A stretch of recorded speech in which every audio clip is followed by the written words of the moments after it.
Tell from the thumbnail and title of this video. However, this video is going to have heavy spoilers for Curse of Strahd. I know one of my players watches this YouTube channel, so if you are that player, please don't continue on or you're going to ruin the campaign for yourself.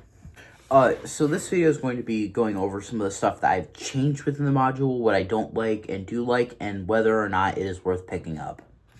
Starting off with the stuff I have changed, I have turned this into an army building campaign. Within the original module, how it is laid out is you are supposed to find one very specific ally that is supposed to help you on your journey, supposed to help you take down Strahd. However, instead, I took that out of the card reading that Madame Ava did, and instead, I just made this into an army building campaign. And my way of thinking, and the reason why I did this was because with every revolution in history, there has been an army. I don't think that just 3 or 4 people would be able to invade a completely armed castle of a dictator who's been ruling for however many years. They don't even use years in Barovia. So, like, they've been ruling for as long as they remember. Another thing I changed was that I made Rudolf van Richten the leader of a faction instead of an individualized teacher. I took very heavy inspiration from the Silverhands from Skyrim. They're basically werewolf hunters. That's really cool. I really like that. And so basically I took this faction. I don't have a name for it yet. But I had it so Rudolf van Richten and what was her name? Esmeralda. I basically made it so they were leaders of this faction that were basically training like vampire hunters / like monster hunters. I think that this gives Strahd a way better like inspiration on wanting to like get rid of Rudolf van Richten, because that's one of his goals in the beginning of this module, but it never really gives you a reason why. A normal person wouldn't be able to touch Strahd von Zarovich. Like, he has all this protection. Like, he's a very high level wizard. And so I think by doing this, it actually gives that goal of his some weight. However, I actually lied in that last clip. In my version, Strahd isn't a wizard at all. Strahd is instead a sorcerer, fighter, warlock, multi-class. And here's my reasons why. Sorcerer, because, you know, that's really cool. I think giving your villains meta magic is pretty overpowered, and especially Strahd, someone who's been studying magic for so long, would definitely have some meta magic. Also, he's been reborn as a vampire, so I guess that's how you can kind of explain the fact that he didn't have magic before, but now he does. He has fighter levels because he was a conqueror before he took over the land of Barovia.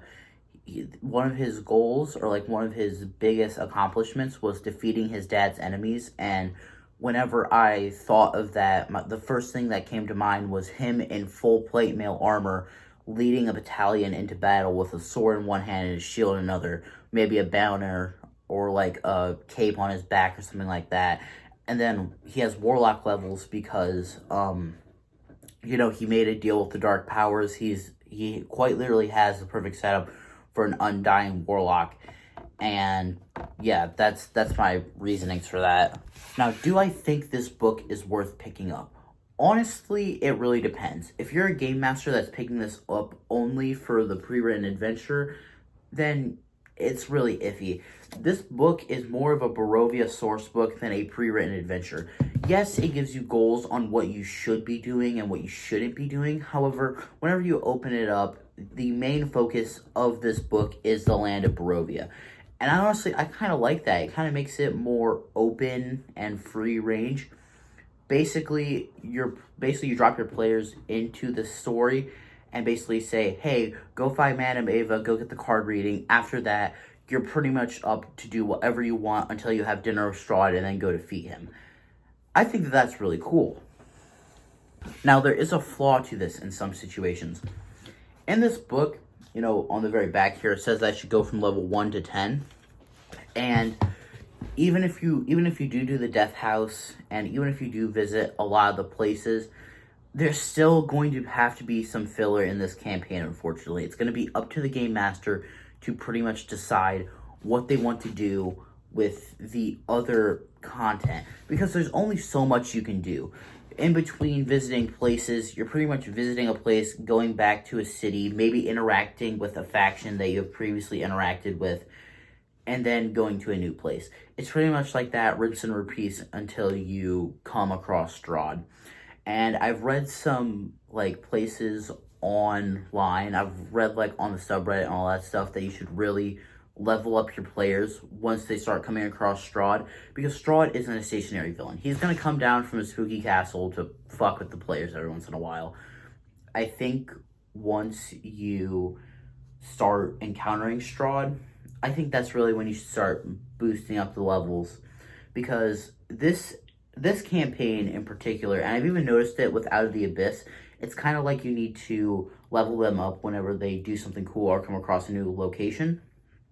That's what I've noticed so far. So, I guess final review. Do I think it's worth picking up Curse of Strahd in 2025? Honestly, because of how much money this book has made, there's probably going to be a 2024 remaster at some point. You know, and honestly, if you want to run the pre-written adventure, go into this campaign with an open mind and knowing that this book, you're not going to be able to run the campaign directly out of this book. You're going to need to do a lot of your own prep. I do think that is good, though. If you do want to run this adventure, I think this book does a way better job than Van Richten's Guide to Ravenloft on describing this specific domain of dread. And I really wish that they would have released more pre-written adventures in Ravenloft. I feel like that would have been really cool. Imagine an adventure meant for 5th edition, where instead of going, it could be a continuation. Wow, I'm stuttering. I have to keep this in the video. Imagine being an adventurer that just got done being Curse of Strahd, and then once you think that you're about to end the campaign, your DM pulls out a second book going into another domain of dread, maybe the one with the vampiric mind flayers. And then they basically said, all right, everyone, we're going from level 10 to 20. I feel like that would be amazing, honestly. And I get that that's kind of what Van Richten's Guide to Ravenloft was trying to do, but there wasn't enough content there to really make your own campaign, if that makes any sense. All right, leave a comment down below, and I'll probably respond. Thank you. Like, subscribe. Bye.